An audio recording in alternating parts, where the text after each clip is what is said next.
tried to create some form of governance in Libya, but they had what might be termed a neo-Orientalist vision of Libyan society, governing Cyrenaica according to a romantic notion of tribes and the Senussi Sufi order, and not wishing to create modern bureaucratic structures. While in Tripolitania, which they governed separately from Cyrenaica, they pretty much continued the Italian direct administration. All of this means that at independence in 1951, Libya lacked modern or united institutions, such as a national army, a bureaucracy, trade unions such in Tunisia, or even in the intelligentsia that is quite common to many Arab centers. Then the type of regional federalism that prevailed in Libya during the Senussi monarchy from 1951 to 1963 prevented the creation of these institutions. In fact, it could only be said to have one period of centralization in the building of institutions in Libya, and that's 1963 to 1969. That's when the monarchy abandoned federalism, had oil wealth, and tried to create the centralized institutions that usually characterize resource extraction states. Then, of course, Gaddafi came to power in 1969, and his perverse and idiosyncratic ideology could be said to be different than any one that held sway in an Arab country. It sought to hold the society in a permanent state of atomized chaos. So, what this has meant is that Libya is unique with this kind of statelessness, and therefore more pre-modern style social organizations centered on the tribe, the town, are the only things that were in place when Gaddafi was removed from the system.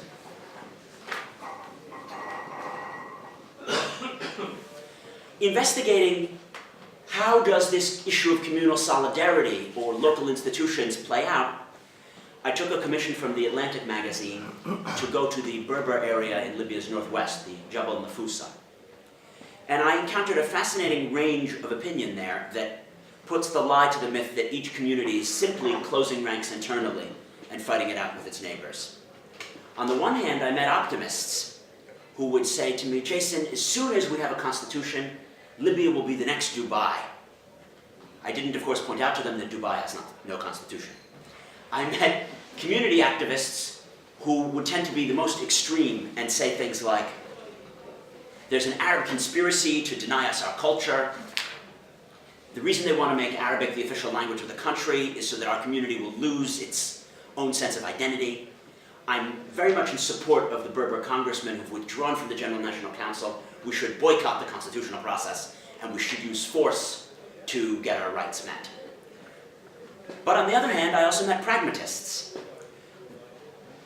The wiser of these pragmatists would tell me, you know what, I realize the Berber community is only 5%, and yet we have 10% of the seats in the Congress.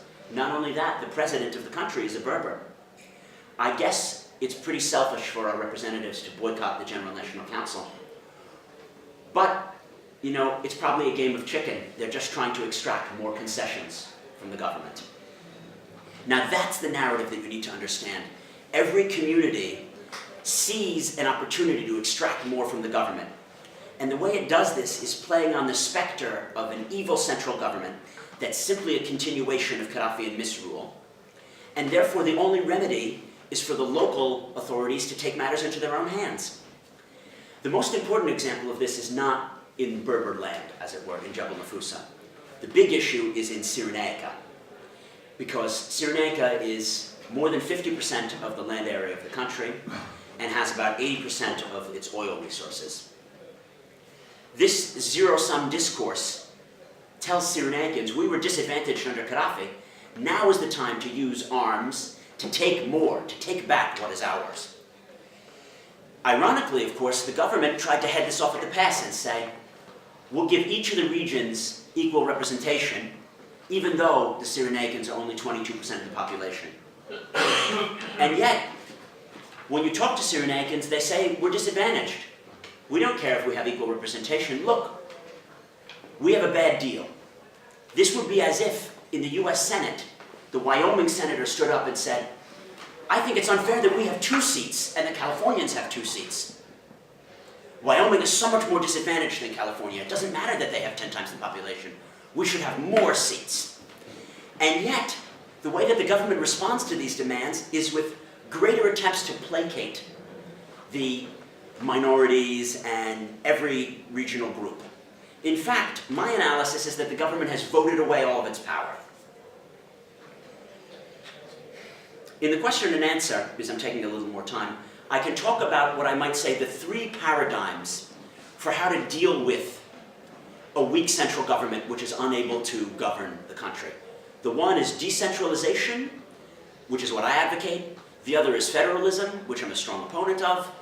And the third is separatism, which actually no one in Libya advocates, but stupidly a lot of Western pundits think that the country is going to separate and break into three regions. So I'll talk about that in the question and answer if people are interested. And I will skip ahead to conclude. You may now get a sense of why in a society where there's actually a win-win scenario. If the oil is flowing and the constitutional process goes forward, Berbers win as much as the Islamists will win, as much as the Federalists will win. But yet each group, for minor short-term advantage, hijacks the process to get slightly more now. This is because there's 100 years of distrust of central government, and each of these groups have a legitimate reason to feel disadvantaged. Gaddafi was horrible to the Berber community. He forbid them to name their children Berber names. He prevented Berbers from holding high positions in government. In Cyrenaica, he prevented the Senussis from practicing their form of Islam. He disadvantaged the region economically. He waged a guerrilla war there. So all these groups are genuinely disadvantaged, and they have genuine reasons to distrust the central government, but not the new central government, the post-Gaddafian central government. So you might wonder, could there be a coalition of the various aspects of the periphery? If everyone hates and distrusts the central government, could you foresee all of the groups, making this coalition and kicking Ali Zidane, the prime minister, out? The answer that I've written in the New York Times is no. And this is why there was a coup that wasn't a coup, because Libya is the only country that no one wants to govern. This is why when the prime minister was kidnapped in October, within 5 hours, his captors released him. They could have taken over the government, but they don't want to govern the country. All they want to do is extract more demands, Why don't we have a few more billion? Or could you please give us 2 more seats? And I really also want my brother to be able to study abroad. That's what they kidnapped the prime minister for. So, to conclude, Islamists are by far the most powerful and potentially unified of the threats to the central government. Unlike the Federalists or the Berbers, the Islamists have their tentacles inside the government's own ministries. In fact, you could say 40% of the Congress has Salafist-leaning sympathies, even though they were not voted in for that purpose. I would say that the Defense Ministry is entirely controlled by Islamists.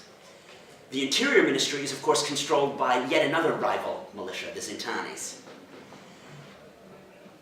The Berbers have an interesting thing going on, which is that although their population is less than 5%, they're vastly overrepresented, but yet they still boycott the institutions of the government. The Federalists have a new dimension going on. They wanted to go back to an old school kind of federalism which prevailed under the Kingdom of Libya. But the old generation who are in their 80s and 90s and have been released from Gaddafi's jails, most famously Ahmed Zubayr Senussi, he's been eclipsed by a new militant kind of federalism led by the new warlord. The most powerful warlord in Libya today is a man, Ibrahim Jadran. He's younger than me. He controls most of the oil terminals in the east and has the ability to export more than $1 billion of oil a week. But fortunately, no one is buying that oil. All of these groups are skilled at populism. Follow me, and I'm going to favor my local community. There'll be jobs, there'll be money. So what if the others get screwed over? The only thing keeping Libya together right now is that none of these groups can agree on a replacement for Ali Zidane. But sadly, they also cooperate to keep the government weak. You could say, without a positive agenda, where can the country go from here? This very pessimistic view encapsulates the drivers of the tumultuous state of Libyan affairs on the ground, and the underlying reality of what I term the center-periphery competition that is, to date, being won by the periphery. In my view, faced with the present situation, Libya has two paths. The ascent towards a central government which incorporates the people and works with them to build coherent infrastructure plans, attract foreign direct investment, turn on the oil tap and get enough wealth moving to create human development in Libya, or a further descent towards anarchy, blackmail, extortion, street battles, rising extremism, smuggling, and the exporting of chaos to Libya's neighbors, not only in the Sahel and North Africa, but also to Europe's southern shores. So then it would seem that the choice between the center and the periphery is a stark one indeed. Thank you.